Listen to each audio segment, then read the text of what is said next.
O Trecho da Democracia de hoje convidou 2 professores da Universidade Federal de Pernambuco para debater os cenários políticos abertos com as revelações do site The Intercept.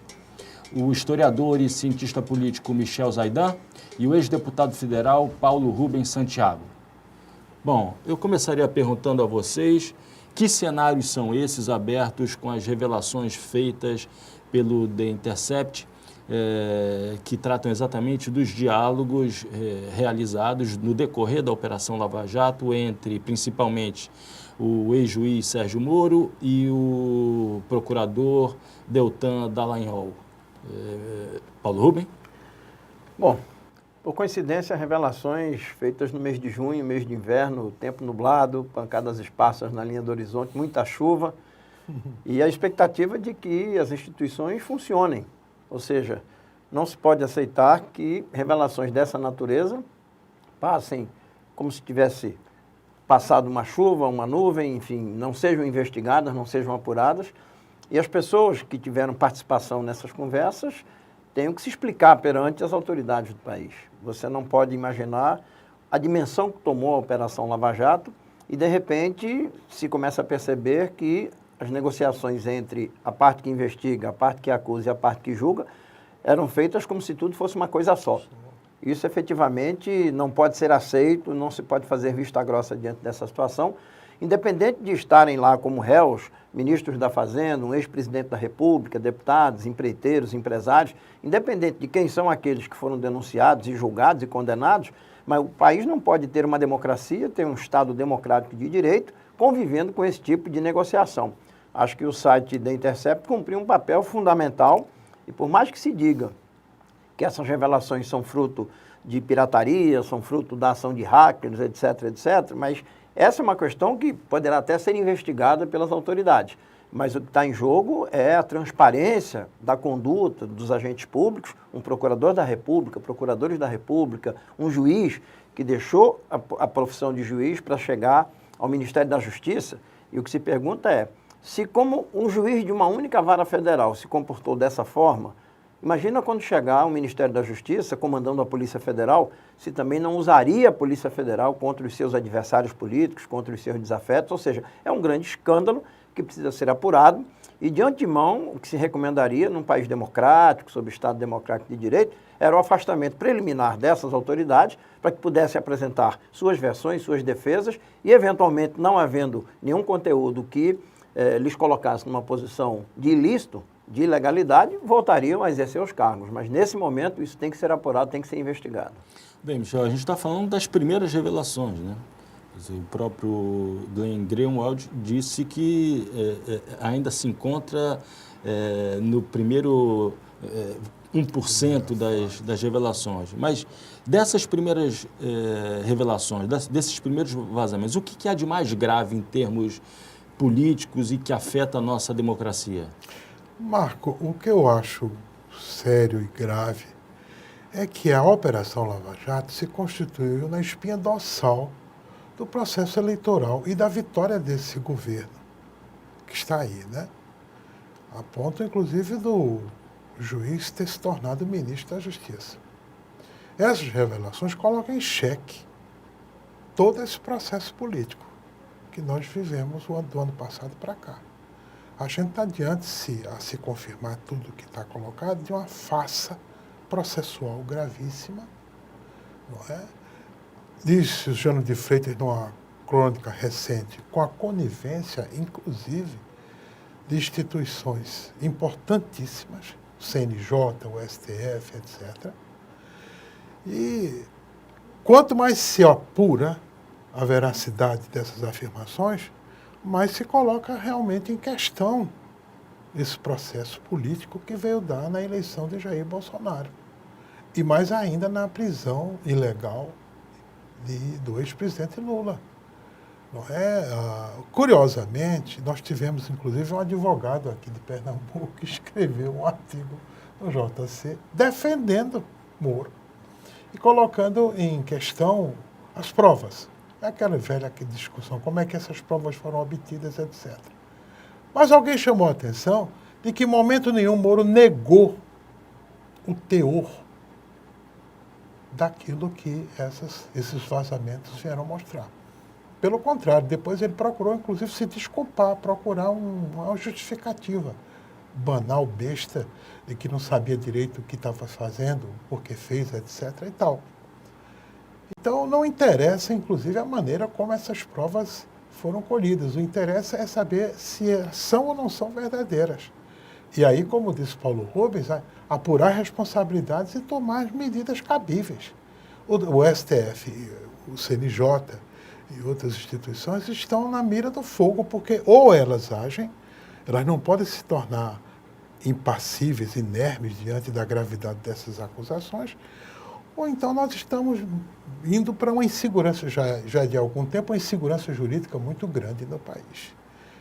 Sobretudo porque esses vazamentos atingiram também o presidente, um dos ministros, o Fux, não é? E não sei o que virá mais ainda adiante, né? E agora aparecem também outras suspeitas, quase que confirmações de que o STF e os ministros estão sob supervisão de um general de exército que faz o papel de assessor de segurança da corte. E que, portanto, eles não teriam assim essa liberdade toda para julgar e tomar as medidas que têm que ser tomadas, etc. A se confirmar tudo isso, diante da gravidade do fato, nós estamos realmente entregues ao arbítrio, né, completo.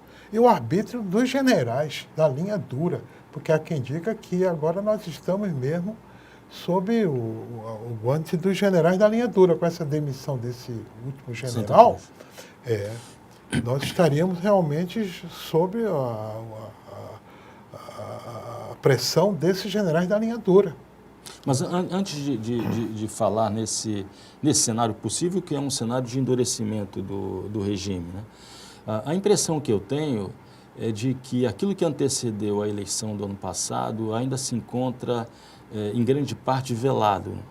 A Folha de São Paulo acabou de revelar a existência de um empresário espanhol que foi contratado para fazer disparos em massa no WhatsApp. Sim, quer dizer, à medida em que as investigações jornalísticas vão sendo feitas, vai se revelando um conjunto probatório, ou então de indícios, que acaba levando à conclusão de que a eleição de 2018 foi realmente fraudada. Foi uma grande farsa. Tu concorda com isso, Paulo? Eu creio que a gente pode anteceder mais do que 2018, porque o que se constata, por exemplo, há 5 anos, em 2014, né? No final do primeiro mandato da ex-presidente Dilma Rousseff, as contas começam a se aparecer, a se demonstrar desequilibradas do ponto de vista da administração fiscal, orçamentária, do ponto de vista de como o Estado administra a arrecadação e a partilha da riqueza. E, efetivamente, nesse momento, os interesses começam a se manifestar. Até então, você tinha um grande acordo nacional, um grande sistema de colaboração de classes, em que você financiava políticas sociais, em que você distribuía riqueza através de programas sociais, mas você mantinha os juros da dívida pública, você mantinha as operações compromissadas, onde o Banco Central retira dinheiro dos bancos e paga em títulos públicos e depois recupera os títulos. Hoje, para você ter uma ideia, esse montante está acima de 1 trilhão e 200 bilhões da dívida pública. É um dinheiro que você tira do país, tira do investimento, do financiamento de política social e devolve para os bancos sem nenhum tipo de encargo. Então, quando você chega em 2014 e esse jogo de interesses começa a ser fraturado, a elite econômica nacional e internacional diz, opa, esse governo não nos interessa mais. E aí encontraram um artifício orçamentário e fiscal, as chamadas pedaladas, para engendrar um processo de impeachment num país em que o orçamento não é obrigatório, é um orçamento indicativo das ações de governo para com a sociedade, e aí houve o golpe em 2016. Entra um governo temporário, cujas medidas são nitidamente conservadoras, a Lei Geral da Terceirização, a Reforma Trabalhista, a Emenda Constitucional 95, vem o processo eleitoral, o governo que eleito pelo golpe não entrega o que prometeu, nós estamos aí com a maior taxa de desemprego dos últimos anos, e, consequentemente, era preciso um outro governo que desse continuidade àquele projeto que foi defendido por Michel Temer e pelos aliados que praticaram o golpe. Ora, para isso, vale tudo. Valeu tudo na perspectiva das candidaturas contrárias ao retorno do PT ao governo através da candidatura de Fernando Haddad. Então, valeu fake news, valeu disparo em massa de mensagens, valeu a manipulação do judiciário, valeram todas as etapas da Operação Lava Jato que cristalinamente contrariavam o Estado Democrático de Direito. Eu vou dar um exemplo que teve grande visibilidade, a chamada condução coercitiva do ex-presidente Lula. Aquilo ali foi um grande combustível para atiçar os defensores do impeachment, os que eram contrários ao PT, e juntando-se com todas as outras ferramentas, como essas às quais você se referiu, criou-se um caldo de cultura de ampla manipulação para chegar à eleição do Jair Bolsonaro. E aí agora você tem um amplo programa de privatizações, você tem a proposta de reforma da Previdência, que é prejudicial aos mais pobres, aos trabalhadores rurais, enfim, aqueles que precisam do Estado, mas é um modelo que só se implanta com repressão e ditadura. Quem disse isso foi um tucano, André Lara Rezende. Comentou recentemente que o projeto do ministro da Economia, Paulo Guedes, ele só vai se implantar de 1 a 10 se ele tiver por trás um regime de endurecimento, um regime de repressão aos movimentos sociais, um regime de ditadura. E nem alguns liberais democratas querem esse tipo de regime. Eles querem fortalecer o Congresso Nacional, querem fortalecer as instâncias, querem fortalecer os partidos políticos para que se encontre uma via em negociação. Mas, nesse momento, o que está caminhando é um projeto de endurecimento e daí a importância da reação dos trabalhadores, da população, dos setores democráticos, para não permitir que esse projeto possa ser implantado. Michel, o Paulo Rubin acabou de fazer uma análise, inclusive se reportando uma fala do economista André Lara Rezende, de que para a implantação dessa agenda neoliberal é condição sine qua non uma mudança de regime. Quer dizer, o avanço dos aparatos coercitivos, o endurecimento do regime. Nós estamos passando por um processo de mudança de regime. A nova república realmente ficou para trás? Pois é, né? A experiência de implantar um programa econômico não é nem neo, é ultraliberal na América Latina, deu certo, entre aspas, com a ditadura, né? No Chile, o Chile é um exemplo disso, né? Inclusive pela similaridade com o projeto de reforma da Previdência Social, que lá está quebrado, quebrou mesmo, né? É de se esperar que eles queiram, no Brasil, né, implantar esse projeto de reforma, contando com o endurecimento do aparelho repressivo do Estado. Os generais sempre são a ponta de lança desse processo econômico, né? De abertura de mercado e de privatização generalizada de ativos públicos e de políticas públicas, etc., né? A questão, como disse Paulo Rubens, é que não há um consenso em torno disso, não é? Apesar da parte da classe média e mesmo das classes mais pobres, ligadas à igreja pentecostal e neopentecostal, ter dado o voto, muito baseado no anticomunismo grosseiro, diga-se de passagem, a esse presidente, há vários vastos setores que têm influência na opinião pública, são formadores de opinião e têm interesses também a defender, que não concordam de forma nenhuma com o pacote, como se costuma dizer, né? O programa econômico ultraliberal e um regime de força, não é? Aqueles que sempre concorrem para essa abertura do mercado sempre pensam que é possível controlar esse processo até um certo ponto. Eles se enganam. A experiência nossa no Brasil é de que, uma vez começado, não tem controle, né? Todos serão prejudicados, todos serão atingidos, não é? Inclusive aqueles que ajudaram a construir esse governo que está aí. Quando o Paulo Rubens estava falando, eu me lembrei muito da relação de FHC com o programa de Collor. Collor iniciou um processo de abertura a golpes de medida provisória e de ataque às organizações sindicais dos trabalhadores, mas foi interrompido pelo impeachment. FHC, dentro da chamada normalidade democrática, deu curso, pleno curso, ao projeto de Fernando Collor de Mello. Temer quando assumiu depois do golpe de 1916, pretendia, de fato, levar adiante um processo ultraliberal de privatização e de abertura da economia, etc. Não conseguiu, como disse Paulo Rubens. O governo dele foi muito conturbado e não conseguiu. Mas este, né, alegando a legitimidade dada pelas urnas e o apoio, sobretudo, do Exército, de parte do Exército, este pode sim querer levar adiante, consolidar a agenda de Michel Temer, entendeu? Agora, o problema deste governo é que ele é muito atrapalhado. É um governo muito atrapalhado, esse governo. Ele tromba constantemente com os outros poderes. Ora tromba com o Legislativo, ora tem dificuldades com o Judiciário, apesar do pacto que o presidente do STF resolveu fazer com o governo. Não é? É uma pessoa inepta para governar. Ele não se deu conta de que num regime presidencialista, multipartidário como o nosso, você não governa sem o parlamento, a não ser que você feche o parlamento. Todas as experiências que se tem de governos que resolveram promover reformas sem o apoio de uma maioria parlamentar, é que eles acabam saindo do governo por um impeachment, por um impedimento e etc. Essa é a experiência que nós temos. Esse parlamento pode não ser um dos melhores e não é, mas ele consegue criar muitos problemas para a governabilidade de qualquer presidente da República, de direita, de centro, de esquerda, etc. E este camarada não se deu conta ainda de que ou a opção seria a opção de fechar o parlamento ou de negociar muito com esses parlamentares. Resultado, projeto de reforma da Previdência que sair daí vai ser muito desfigurado. Não será, provavelmente, o projeto dos sonhos dele. Sairá, mas vai sair muito desfigurado.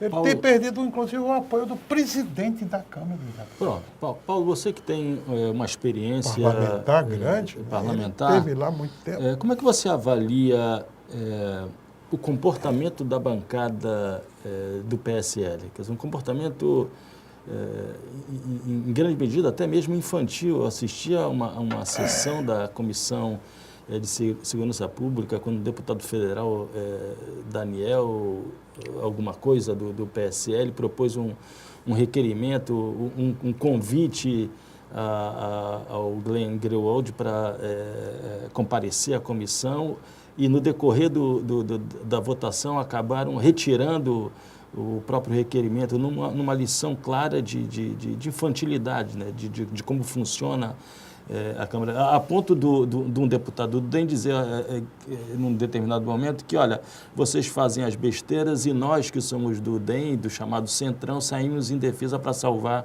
o governo.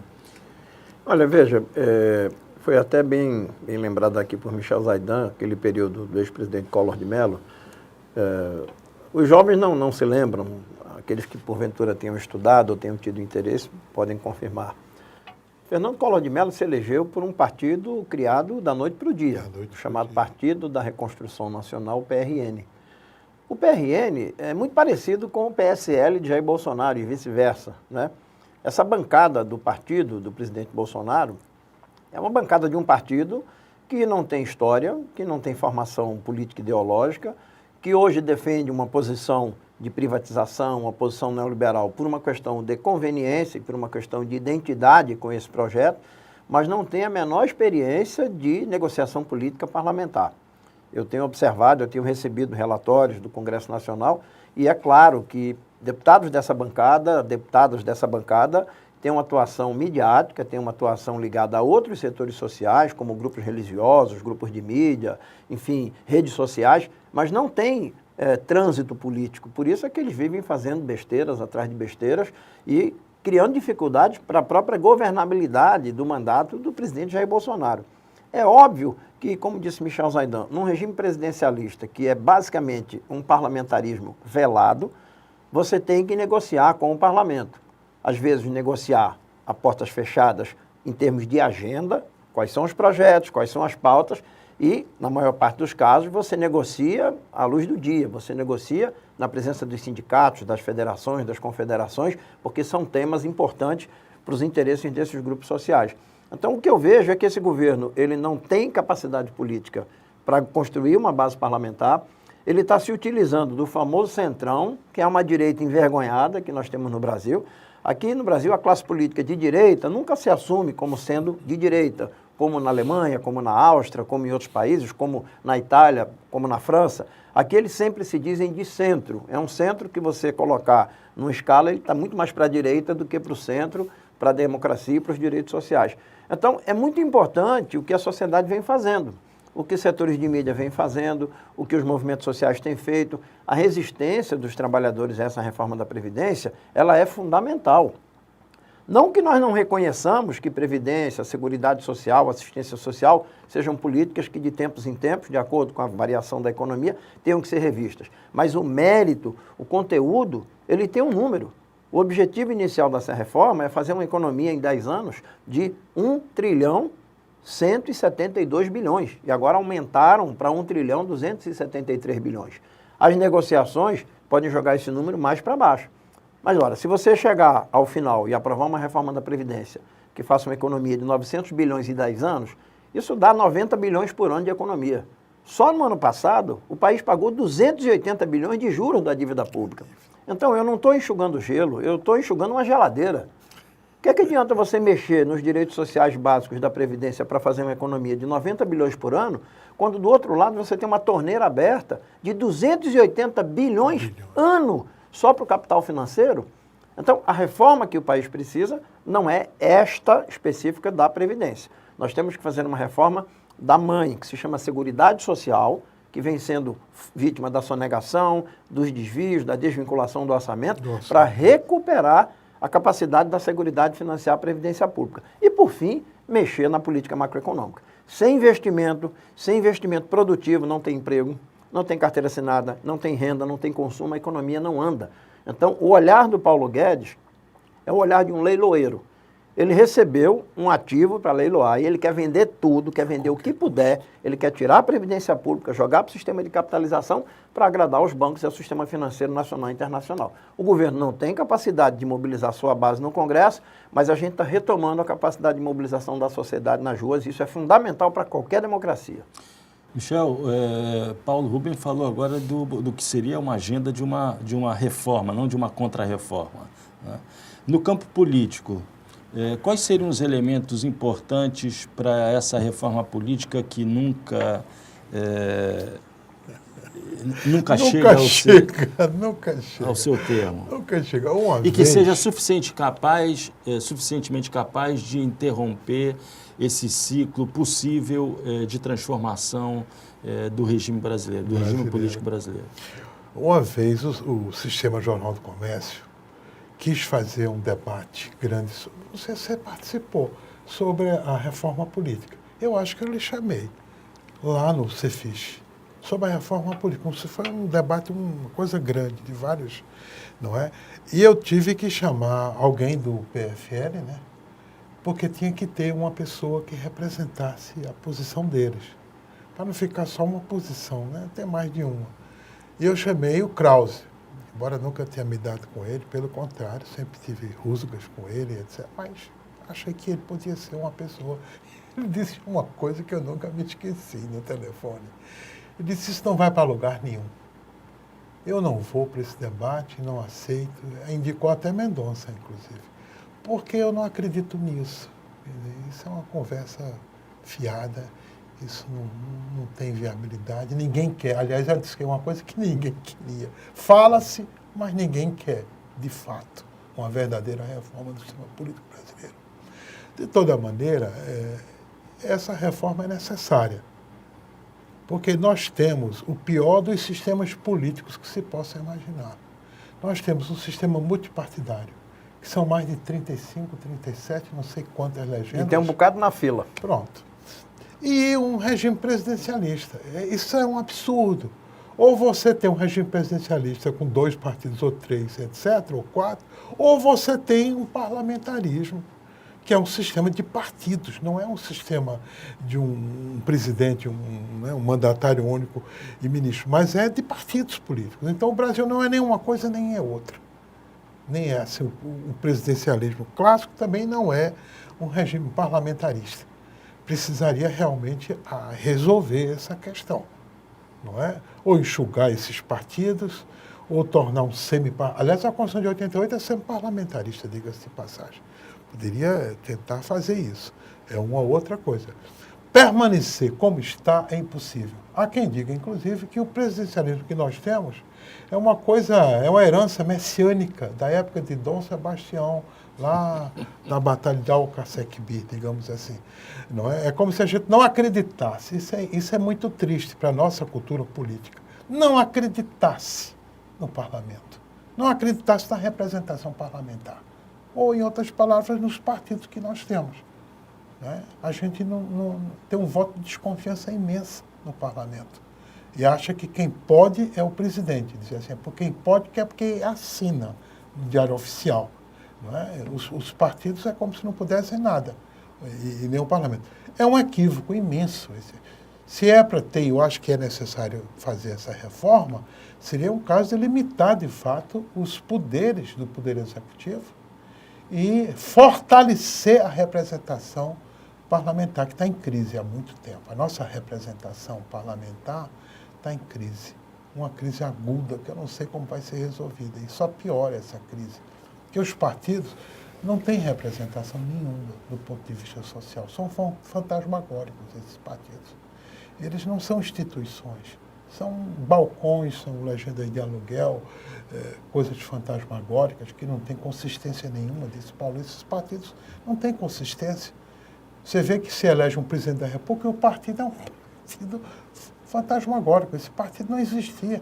Como é que um partido que não existia se transforma no partido do presidente da República, de uma hora para outra, assim? Dá no que dá. Quando precisa de base, de articulação, não pode, não tem. Não é? Porque esse partido não é um partido, é um aglomerado de oportunistas, de pessoas que se agarraram ao carro do vencedor. E sem contar que o presidente eleito não foi para nenhum debate, ele não expôs o seu programa econômico, tributário, a sua política social, a sua política para ciência e tecnologia. Aliás, ele não foi para nenhum debate. Não expôs absolutamente nada no que foi acolhido pelos grandes meios de comunicação, porque era conveniente você deixar o barco andar, um candidato crescendo nas pesquisas, sem haver debate. E aí aconteceu uma eleição em que o eleitor escolheu por outras razões, e não pela identidade com um programa para a saúde, para a educação, para o emprego. Você veja, Bolsonaro fundiu o Ministério da Fazenda, do Trabalho, da Previdência, da Indústria e Comércio, no Ministério da Economia. Nós estamos numa crise brutal de desemprego e você não ouve nem o presidente, nem o super, hiper, ultra ministro da Economia dizerem absolutamente nada para enfrentar o desemprego. É como se eles não contassem para nada. A política de emprego, me lembro de uma frase do ministro do Trabalho de FHC, Paulo não sei o que, lá de Minas Gerais, que disse assim, acabou-se os programas macroeconômicos do emprego, não tem mais sentido falar de pleno emprego. Não é? O que nós temos que fazer é intervenções pontuais no mercado de trabalho. Desse tipo de empreendedorismo, do alto negócio e etc. e tal, ou da flexibilização e precarização do mercado de trabalho. Mas não tem sentido mais falar em política de emprego no mundo todo, diga-se de passagem. Se isso se dizia na época de FHC, agora não sabe nem o que se diz. Era o auge do ideário neoliberal. Não tem que ter Estado, o Estado não formula, não planeja, deixa que o mercado resolve. E uma certa taxa de desemprego é funcional para o controle da inflação. Bom, quando Fernando Henrique tomou posse, ele falava do fim da era Vargas, né?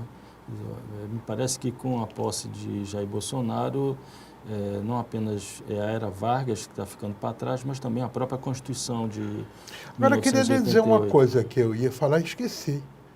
A omissão desses partidos de centro-esquerda é criminosa, viu? Também. Criminosa. O PSDB, por exemplo. Eu não sei como é que os corifeus, lá, os chefes lá do PSDB, não percebem que são corresponsáveis por esse processo que está ocorrendo no Brasil. Porque não acredito que eles concordem com essa política, como ela está sendo executada no Brasil. Agora, omitem-se, desde a eleição, omitiram-se no segundo turno, diga-se de passagem, liberaram os votos e agora estão diante de um descalabro, um verdadeiro descalabro. Esse partido vai desaparecer. Esse partido. Agora, para nós é ruim. Eu acho que para o espectro político brasileiro é muito ruim não ter um partido de centro, verdadeiramente de centro, para fazer o equilíbrio entre direita, esquerda, etc. Esse quadro de polarização entre a esquerda e a sociedade civil, os movimentos, e do outro lado, a direita, a ultradireita e mais esses generais, etc., não é, para nós não é bom. Bom, o programa de hoje chega ao fim. Gostaria de agradecê-lo, Michel, você, Paulo Rubem, e convidá-los a continuarem acompanhando Trilhas da Democracia às terças, 9h30 da noite, com reapresentação aos domingos, às 7 horas da noite. Até lá.